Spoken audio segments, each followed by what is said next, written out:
안녕하세요. 책을 읽을 때 왜 이 책을 읽어야 하는지, 내 삶에 언제 어떻게 적용시킬지, 누구에게 추천할지 고민하는 부의 생각 신백입니다. 사람 공부할 때 주위에서 접하는 분들을 관찰하기도 하지만 소설을 통해서 제가 접하지 못하는 분들을 만나기도 합니다. 오늘은 참 재미난 소설책인데요. 염기현님의 오빠 새끼 잡으러 간다입니다. 태백과 서울 몇 군데에서 일어나는 일이고요. 이 책은 처음 문장 오빠 새끼 잡으러 간다 제목과 같죠? 그리고 마지막 문장도 역시 오빠 새끼 잡으러 간다 같습니다. 그런데 처음 문장은 카톡에서 내가 쓰는 게 오른쪽에 오듯이 오른쪽 정렬된 글이고요. 마지막 문장은 남이 쓴 글인 왼쪽 정렬된 글입니다. 과연 누가 이 문장을 썼을지 궁금한데요. 그 문학 세계사에서 인물 관계도를 그린 게 있는데 인물들의 그림과 설명이 있어서 먼저 보고 소설을 읽으면 더 빨리 읽을 수 있습니다. 오늘은 그 작가가 조금 특이한 분인데요. 그 고려대 경영학과를 졸업하고 대학 입학 후 벤처기업 3개를 연달아 창업하고 공중파에도 출연하며 주목을 받다가 글을 쓰겠다며 돌연 전국 일주를 떠났다. 대학 졸업 후 장교로 군 복무를 마친 뒤에는 포털에서와 미디어 랩사를 거치며 IT 노동자로 살다 소설을 쓰기 위해 스타트업을 정리했다. 그의 제1회 융합스토리 단편소설 공모전에서 15미니츠로 최우수상을, 이듬해에는 개간 문학의 봄 신인상 공모에 단편소설 지옥에 사는 남자로 당선되며 등단했다. 2019년 제5회 황산벌 청년문학상을 수상했다. 그게 구디 얀 다르크이고요. 그 다음 인생 마치 비트코인을 썼으며 월급 사실주의 동인이다 라고 되어 있어요.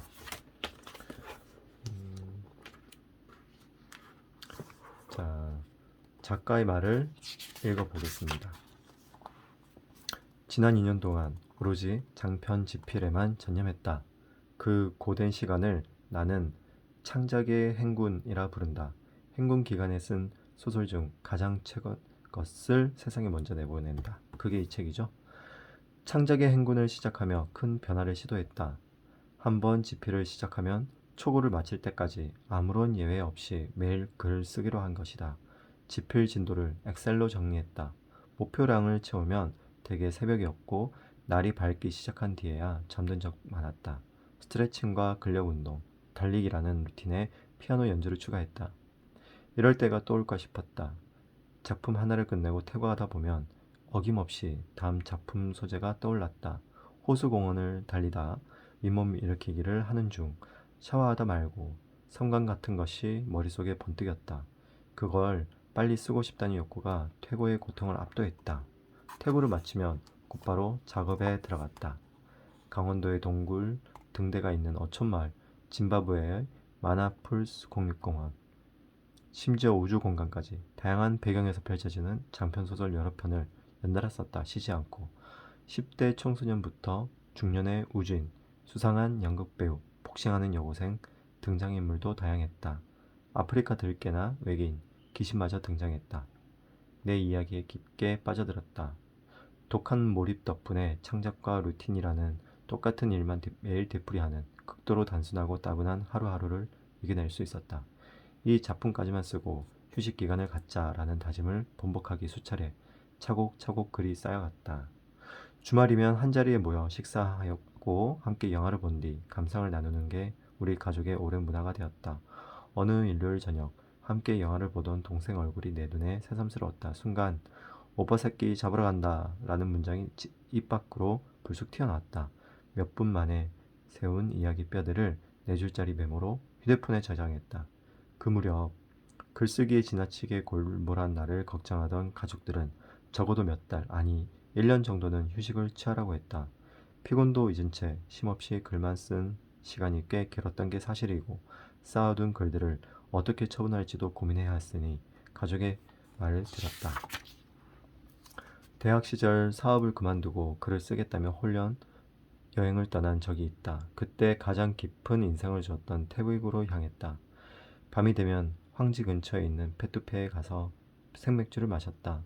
옆 테이블에 있던 여자가 채 하나였다는 걸 그때는 몰랐다.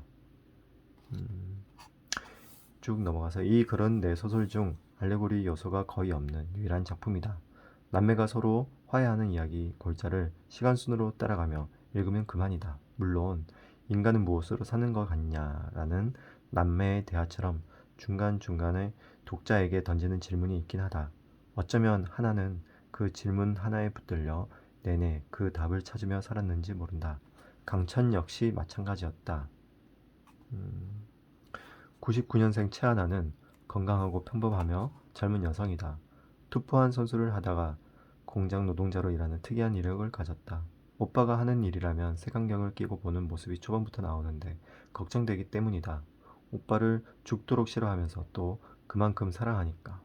가족이나 연인, 특히 형제 간에는 서로에 대한 사랑과 증오가 동시에 작동하기도 한다. 같은 발원지에서 상반되는 것들이 용출되는 역설과 모순이다. 작중 인물이 갈라지는 지점은 시대 질서에 순응하느냐 아니면 거부하느냐에 있다. 하나와 강천 남매는 세상의 관성에서 벗어난 사람들이다. 궤도에서 이탈해 자신이 가고 싶은 길을 택했다. 그만한 대가를 치러야 한다는 걸 모를 리 없기에 용감한 남매라고도 할 수 있겠다. 쭉 계속 나오고요. 나중에 또 작중에 등장하는 책기꾼은 창작하는 것이지만 세상에 존재할 가능성도 있다. 그들과 비슷한 방식으로 젊은 사람들의 피, 땀, 눈물을 짜내어 자신의 배를 채우는 사기꾼의 역사는 유구하다. 현대의 직업 중 많은 수가 책기꾼이 하는 일과 비슷하다.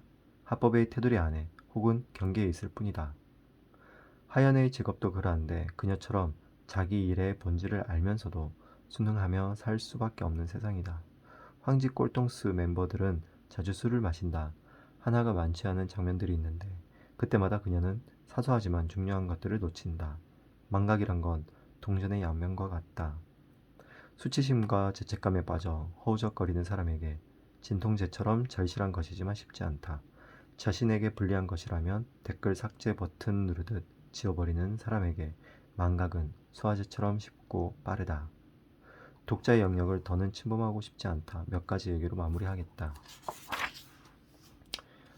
이 책의 첫 문장을 쓴 날부터 마지막 문장을 쓰기까지 한 달하고 이틀이 걸렸다. 데스크톱이 고장나서 한 줄을 날린 것까지 포함한 시간이니 꽤 빨리 쓴 편이다. 일평균 35매를 썼다. 물론 글을 다듬는 작업에는 몇 배 많은 시간이 걸렸다. 소설의 첫 문장을 책 제목으로 시작하는 건 애초에 의도였지만 마지막 문장까지 같아지며 숨이 쌍관이 된 건 계획에 없던 일이다. 집필 마지막 날 새벽 무엇에 이끌린 듯 원래 쓰려던 내용을 바꾸었다.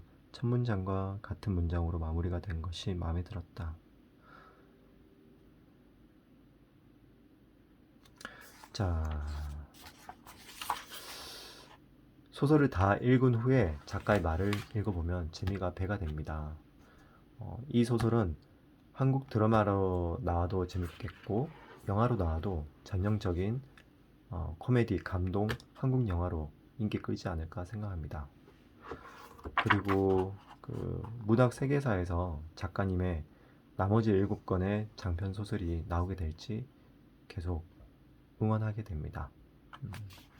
지금까지 재밌는 한국 소설 오빠 새끼 잡으러 간다 였습니다. 마음 공부, 몸 공부, 사람 공부로 온전하고 완벽하고 튼튼하고 강하고 정답고 조화로우며 행복하십시오. 부의 생각 신백입니다. 정말 감사합니다.